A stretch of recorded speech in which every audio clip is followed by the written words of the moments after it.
mes parents étaient des pratiquants et tout le monde fréquentait l'Église. J'allais à la messe tous les dimanches et j'aimais ça, je me sentais bien dans une église. À l'adolescence, j'ai abandonné la pratique et je me suis mis à faire beaucoup de sport. J'avais une gang et j'étais toujours avec eux. C'était une bonne gang, sans problème. Rendue à l'âge adulte, j'ai fait le point sur ma spiritualité et j'en suis arrivée à la conclusion que Dieu existe, mais je ne suis pas revenue à la pratique. Vers 28 ans, je me suis fait un chum qui est devenu mon mari, qui lui était très pratiquant. Alors, je me suis remise à aller à l'Église.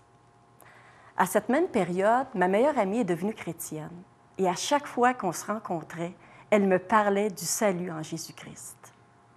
Au début, je l'écoutais avec patience, mais à un moment donné, j'en ai eu assez. Là, je lui ai dit, « Ça, là, c'est tes affaires. Si tu aimes ça, pas de problème, mais achale-moi plus avec ça. » Mais tout ce qu'elle m'avait dit, ça me trottait dans la tête. Alors, un dimanche matin, j'étais à la messe et j'ai mis Dieu au défi. Je lui ai dit, « Mon Dieu, moi, je sais que tu existes. Mais Jésus, tout ce qu'il a fait, est-ce que c'est vrai? Si c'est vrai, prouve-le-moi. » À cette époque, j'enseignais dans une école primaire et il y avait des Bibles qui traînaient. Et là, je me suis dit, le meilleur endroit pour connaître sur Dieu, c'est d'ouvrir la Bible et de lire. Alors, c'est ce que j'ai fait. Mon ami m'avait conseillé de commencer par le Nouveau Testament. Au fil de mes lectures, il y a 2 passages qui m'ont particulièrement touchée. Le premier se trouve dans la première lettre de Jean, au chapitre 5 et au verset 13. Jean dit, « Je vous ai écrit ces choses afin que vous sachiez que vous avez la vie éternelle, vous qui croyez au nom du Fils de Dieu. » Les choses que l'apôtre Jean parle, c'est tout ce qu'il a raconté sur la vie de Jésus. Et si vous vous rappelez, ma demande à Dieu, c'était « Montre-moi que ce que Jésus a fait, c'est vrai. » Et là, l'apôtre Jean me dit « C'est vrai. » Et en plus, il me dit que si je crois à ça, bien j'ai la vie éternelle. Même si j'avais saisi cette chose-là, je n'étais pas capable de le croire. Puis une autre chose dans ce verset-là qui m'avait touchée, c'était le temps du verbe. Il dit « Vous avez la vie éternelle, c'est dès maintenant. » C'est pas plus tard, c'est maintenant, je crois, j'ai la vie. Alors, il y avait 2 choses qui bloquaient mon acceptation, dans le fond, de ce que Dieu me disait, là. La première chose, c'était mon orgueil. Je n'étais pas capable d'accepter que toutes les années que j'ai vécues, j'avais eu tort dans ma relation avec Dieu.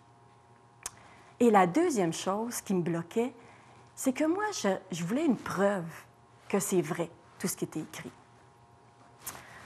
Alors, j'avais compris dans la lecture que j'avais faite qu'il y avait comme 4 étapes pour être sauvé. La première étape, c'était de se reconnaître comme étant pécheur.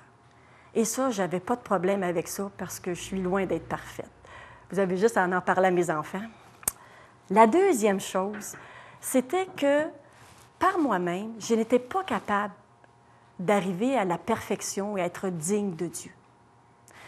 La troisième étape que j'avais compris, c'était que Jésus, lui, il était parfait. Il n'avait pas fait de tort à personne. Donc, il pouvait devenir mon sauveur parce que lui était parfait. Et la quatrième, je devais accepter toutes ces étapes-là. Dans ce temps-là, je faisais beaucoup de jogging, puis j'aurais jamais été capable d'accepter. Je joguais, puis je réfléchissais à ça. Mais je m'attendais à avoir quelque chose de spécial, quelque chose d'extraordinaire qui me prouve que j'étais maintenant reçue de Dieu, peut-être des trompettes qui sonnent, je ne sais pas, là. Alors, en joguant, je réfléchissais à des passages bibliques et il y en a un qui me revenait, c'est dans l'Apocalypse 3, au verset 20. C'est Jésus qui parle. Puis il dit, « Voici, je me tiens à la porte et je frappe. Si quelqu'un entend ma voix et ouvre la porte, j'entrerai chez lui.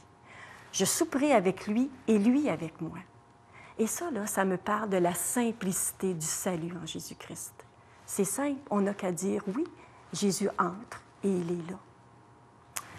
Alors, c'est en joguant que j'ai accepté Jésus-Christ. J'ai arrêté de jogger, je me suis mis debout sur la rue, sur le trottoir, et là, j'ai fermé les yeux, puis j'ai dit à Dieu, oui, je reconnais que je suis pécheresse, j'ai péché. Je reconnais que je ne peux pas me sauver de moi-même, que j'ai besoin de Jésus, qui est mon sauveur, qui est mort à la croix pour moi.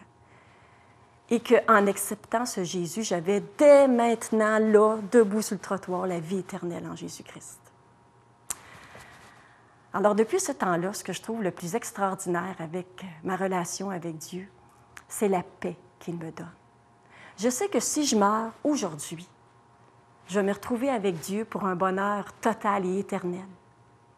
Mais je sais aussi qu'à chaque jour que je passe sur la terre, Dieu est là avec moi. Dans les bons jours, les mauvais jours, les malheurs, il est toujours là. Et ça, là, il n'y a personne qui peut me l'enlever. Et dans le fond, là, c'est ce que je souhaite à toutes les personnes qui écoutent vos émissions de l'heure de la bonne nouvelle. Avoir la paix avec Dieu.